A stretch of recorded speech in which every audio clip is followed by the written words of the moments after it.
शूरवीरांचं आणि थोर क्रांतिकारकांचं शहर असणारं पुणे, नंतर या शहराची ओळख बदलली ती शैक्षणिक राजधानी म्हणून. त्यानंतर हे शहर नावारूपास आलं त्या या ठिकाणी वाढत्या IT कल्चरमुळे आणि IT प्रोफेशनमुळे. अनेक IT प्रोफेशनल जे आहेत ते पुण्यात येऊन काम करतात. अनेक जण नोकरी व्यवसायाच्या निमित्ताने आणि अनेक जण शिक्षणाच्या निमित्ताने या पुण्यामध्ये येतात. खरं तर आपण पाहिलं तर या पुण्याची बदललेली जी व्यवस्था आहे यामध्ये जर आपण पाहिलं तर मुख्य स्वरूपात गुन्हेगारी ज्या प्रमाणात वाढत आहे ते शहर आधी असं नव्हतंच. हे शहर जर आपण 10 वर्षापूर्वी पाहिलं तर तितकं शांत आणि राहण्यायोग्य असणारं हे शहर आणि गुन्हेगारीपासून कोसो दूर असणारं हे पुणे शहर. मात्र आता या पुण्याला नेमकी कोणाची नजर लागली आहे का हा प्रश्न उपस्थित व्हायचं कारण म्हणजे पुण्यात वाढत असलेली गुन्हेगारी, भर दिवसा होत असलेले कोयत्यानी हल्ले आणि भर चौकात होणारे गोळीबार. या संदर्भातच बोलण्यासाठी आपण पुण्यातील एका मध्यवर्ती भागात असणाऱ्या एका गार्डन मध्ये आलो आहोत. या ठिकाणी पाहिलं तर हीच ती पिढी आहे ज्या पिढीने हे पुणे बदलताना पाहिलं. या बदलामध्ये त्यांनी पाहिलं की कशा स्वरूपात पुण्याची लोकसंख्या वाढली, शहराचं अर्बनायझेशन झालं आणि आता ही पिढी आपल्यासोबत बोलण्यासाठी या ठिकाणी आहे. आपण त्यांच्याकडून जाणून घेऊयात.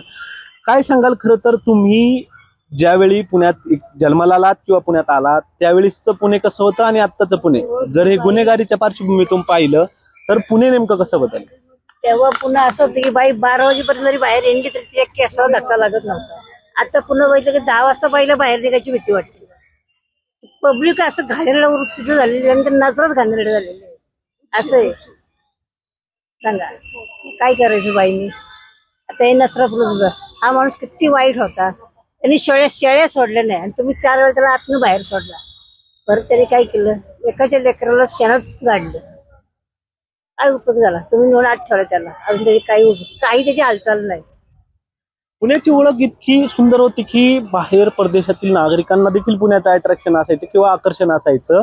मात्र जर आता पाहिलं तर पुण्याची ओळख फक्त जे आर्थिक जे ग्लोबल लेवलला जर आपण पाहिलं, जागतिक स्तरावर जर पाहिलं तर गुन्हेगारीचं शहर म्हणून होत चालली आहे. नेमकं हे का झालं? तुम्ही पहिल्यापासून पुण्याच्या या बदलाच्या साक्षीदार राहिलात. अगदी तुमच्या आता तुम्ही वयाने देखील मोठे आहात. तुम्ही हा बदल जो आहे तो नजरेने पूर्ण पाहिलाय स्वतःच्या डोळ्याने. तर काय वाटतं तुम्हाला ज्यावेळेस हे बदललेलं अशा स्वरूपाचं गुन्हेगारी वृत्ती वाढलेलं पुणे जेव्हा तुम्ही पाहता त्याविषयी काय? आता काय नाही, घबराट वाढली आहे, तिथे बाहेर जाऊ नये वाटायला लागली. नंतर बाई बाहेर जायलाच विकत असं कूळ असं खुशी नजर असं हे झालेलं आहे, त्यामुळे बाहेर जाऊ वाटत. खरंच मी तेच दुसरीकडे बसवा की बाग आहे त्याच्यावर मी भांडण पण झालेलं आहे आमचं. पुण्यात भर दिवसा गोळीबार होतात, कोयत्याने रिक्षा चालकावर हल्ला होतो. हे पुणे तुम्ही असं कधी पाहिलं होतं आधी? असं होतं पुणे कधी? 25 वर्षापूर्वी तर नव्हतंच असं पुणे. पुण्यात एक गुन्हेगारी सुरू झाली आहे, त्याचं नाव नाही सगळ्याला माहित आहे. असते लोकांचे एवढे करोडाच्या प्रॉपर्टी कुठून येतात? ही गुन्हेगारी यांची कुठे? सर्वसामान्य जनता आमच्या सारखेच का नाही? आम्ही आज 20 तारीख गेली तर आम्हाला हे वाटतं महिनाखेरीत. मग ह्या गुन्हे ह्यांच्याकडे पैसा कुठला येतो? काही काम नाही, धंदे नाही, काय नाही. ही गुन्हेगारी वाढते प्रमाणे ह्याला कारण काय? नागरिकांना कधी असं वाटत नाही तुम्हाला की पोलीस काय करतात? पोलीस करतात ते त्यांच्या परीने करतात कारवाई. पण जर वरतून आला आमच्या आमदाराचा माणूस आहे, तो टमक्याचा माणूस आहे, हा आहे, हे काय चाललंय? तुम्ही दुसऱ्याचा विचार करा ना. तुम्ही स्वसंरक्षण पाहता, स्वतःच्या घरचं पाहता, स्वतःचं हितगुज पाहता. सर्वसामान्य आमच्या सारख्या निराधार जनतेचं काय? आजी तुमचं वय किती? माझं वय 75. 75 वर्षाचे तुम्ही झालात. कसं होतं आधी 10 वर्षापूर्वी जेव्हा आपण पुण्याचा विचार करतो? काय पाहिले तुम्ही? किंवा तुम्ही अगदी जरी आपण 50 वर्ष आधी जरी पाहिलं तरी कसं होतं पुणे आणि आता काय बदल जाणवतो? आता सगळे डाग पडल्यासारखं पुण्याला झाले. पुण्याला ते बिबिओचा डाग कसा ठेवलेला असं प्रकार झाला. पुणे एकदम चांगलं होतं की माणुसकी आणि प्रेम हे पुण्यात होते, म्हणून पुण्यात सगळे लोक जमा झाले. पुण्याला प्रेम नसतं तर लोक गोळा झाले नसते. पुण्याला प्रेम, पाणी, खाणं पिणं लोकांना व्यवस्थित देतात, त्यामुळं लोक त्याचा गैरफायदा घ्यायला लागले. गुन्हेगारी वाढतीये, भर दिवसा हल्ले होत आहेत, लोकांना मारून टाकलं, ते गोळ्या झाडल्या जातात. दुर्बुद्धी, पिणं खाणं हे त्या दुर्बुद्धीला आपण काय करू शकत नाही ना. तुम्ही आता इतकं पुणे बदललेलं पाहिलं, तितक्या जुन्या पिढीपासून तुम्ही या ठिकाणी आहात. आता खूप खरं तर 75 वय तुम्ही सांगितलं. मला एक गोष्ट सांगा की नेमकं काय असं वाटतं की ही गोष्ट पुण्यात म्हणजे वाढली, इथं लोकसंख्या हे झालं की ह्या गोष्टी नकोत पुण्यात, आम्हाला हे नकोय, आमचं पुणे चांगलं आहे. कोणत्या गोष्टी तुम्हाला पुण्यात नकोय? हे वाईट वर्तणूक नकोय. ही लोक बाहेरचे गोळा करतात आणि पुण्याचं नाव खराब करतात. कुठली गोष्ट घडली, माणूस कुठला असतो दुसऱ्या देशातला, पण ते नाव कुठले येतं, पुण्याचं येतं. म्हणजे पुण्याला डागळून ठेवतात असं मला म्हणायचं. आपल्या पुण्याला नाव ठेवलं जातं का यामुळे? ठेवले जातात की कुठं घडलं, पेपरला बातमी आली पुण्यात घडलं, कुठं घडलं पुण्यात घडलं, पण लोक बाहेरची आणि करतात पुण्यात. मग त्याला काही अर्थ नाही. बरोबर आहे का नाही? आपण जर आता एवढा मोठा हा बदल बघितला पुण्यात, नेमकं आता तुम्ही म्हणताय की पुणे हे प्रेम देणारं शहर होतं, अनेक लोक ह्या पुण्यात आली, मात्र कोणी आलं तरी उपाशी राहू शकत नव्हतं. गुन्हेगारी वाढली ना. पण त्याच्यामुळे गुन्हेगारी जी वाढली किंवा प्रवृत्ती वाढली गुन्हेगारी. आधी कधी अशा घटना जेव्हा तुम्ही तरुण असताना तेव्हा झाल्याचं ऐकलं? कधी खून झाला भर दिवसा वगैरे? कधीच नव्हतं, कधीच नव्हतं. आता झालं असं तुम्हाला वाटतं? म्हणजे आता व्हायला लागलं बदलत्या पण ही जगात? बाहेरची लोकसंख्या वाढल्यामुळे मग वाढले सगळं पुण्यात. आता व्यसन वाढलं आणि वाईट वृत्ती वाढली, त्याच्यामुळे ते आता खून खटले व्हायला लागले. तुम्हाला आठवतंय कधी अशा घटना तुमच्या आजूबाजूला झाल्या जेव्हा तुम्ही तरुण होता? मी तुम्हाला तोच प्रश्न परत का विचारतोय की आधी पुणे असं होतं का? नव्हतं. पुन्हा एकदम शांत होतं. शांत म्हणजे एकदम शांत. कुणाला कुठली भीती नव्हती आणि कुठलं काहीच नव्हतं. पोलिसांनी आता काय केलं पाहिजे नेमकं तुमचं तसं पुणे परत तयार करून द्या? पोलिसांच्या पण काय हातात नाही, लोकांच्या हातात आहे सगळं. पोलीस पण त्यांच्या हातात आहे सगळं. पोलीस पण त्यांचा पण जीव असतो, त्यांना पण भीती असते. त्यांना मारतात म्हणल्यावर ते तरी काय करणार? ते बघतील, जातील, सांगतील, पण ते ऐकणाऱ्यांनी ऐकायला पाहिजे ना. त्यांचा काय दोष नसतो तसा. आपण जर पाहिलं तर हीच ती पिढी आहे ज्या पिढीने संपूर्ण जी खरं तर क्रांती म्हणावी लागेल, ही क्रांती होताना पाहिली. पुण्याचं स्वरूप आहे ते ग्लोबली जाताना पाहिलं, आंतरराष्ट्रीय पातळीवर शहराची ओळख होताना पाहिली. आणि ह्या संपूर्ण बदलाचे हे जे आहेत हे साक्षीदार आहेत. खरं तर आजींचं वय देखील आपण पाहिलं तर 75 वर्ष ह्या आजींचं वय आहे. काही अनेक ह्या ठिकाणी तरुण मंडळी देखील आहेत, आपण त्यांच्याकडून जाणून घेऊयात. मला सांगा की नेमकं पुण्याला कोणाची नजर लागली असं म्हणायचं? मागच्या 30 वर्ष झालं जवळपास मी पुण्यामध्ये राहतोय. लहानपणीचं पुणे आणि आत्ताचं पुणे हा म्हणजे मीच नाही तर मला असं वाटतं आता हे जसे बाकीची माणसं सगळे बोलले माझ्यापेक्षा ज्येष्ठ माणसं आहेत तर सगळ्यांनाच हा बदल जाणवतोय. आता मला याचं वैयक्तिक जर का उत्तर असं वाटलं तर फक्त आपण पोलिसांवर की पोलिसांना कायदा सुव्यवस्था टिकवता येत नाही किंवा पोलिसांना ज्या पद्धतीने मॉरल डिस्टन्स सोसायटीवर टाकणं गरजेचं आहे त्या लेवलला होत नाही. मला असं वाटतं याच्या पलीकडे जाऊन थोडंसं बदलत्या शहराचा विचार करणं गरजेचं आहे. म्हणजे कसं की समजा आता कोणत्याही निमित्ताने, एज्युकेशनच्या निमित्ताने म्हणा किंवा रोजगाराच्या निमित्ताने म्हणा, महाराष्ट्रातल्या बाकीच्या जिल्ह्यातली लोक किंवा देशातल्या बाकीच्या राज्यातली लोक आपल्या पुण्यामध्ये येतात. तर पुण्यामध्ये आल्यानंतर ती लोक म्हणजे काहीतरी खूप चुकीचे आहेत आणि इथले म्हणजे सगळे संस्कृत आहेत अशातला काही भाग नाही. महत्वाची गोष्ट मला अशी वाटते की सेन्सिटायझेशन ट्रेनिंग असणं गरजेचं आहे. म्हणजे कसं की आता त्या दिवशीची तुम्ही जर का नसरापूरची घटना पाहिली तर जवळच्या ओळखीच्या माणसाने तो बलात्काराने खून केलेला आहे.